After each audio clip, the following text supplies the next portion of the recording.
This is Bumper to Bumper TV.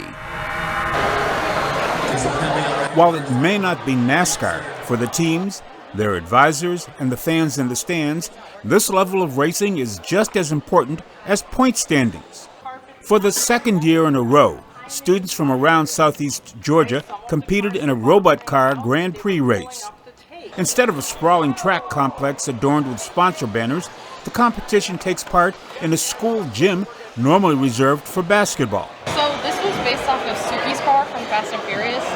Now, while NASCAR tends to be male-dominated, at this level, males and females compete on an equal footing in design, construction, and operation of their project cars.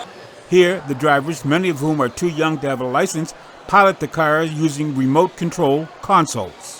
At the same time, they're learning how to collaborate and use strategy instead of speed alone to capture the checkered flag. So there's problem solving around what's going on with the car itself. There's tons, like constant interaction between these teams of 5 kids. And it's really exciting. The kids are running around. They're connecting also with the adults in the space. Along with bragging rights, the winning team also earns a place in the global competition in Switzerland this summer. Hyundai's philanthropy also extends to the Savannah Wildlife Refuge and Ducks Unlimited, a conservation group. It occupies land once used for rice cultivation, where the area was first settled by immigrants. A corporate grant from Hyundai Genesis supports this wide-open space, where migrating birds rest while sharing the wetlands with alligators and other species without human intrusion. The project also serves as a natural safety valve for the nearby city of Savannah.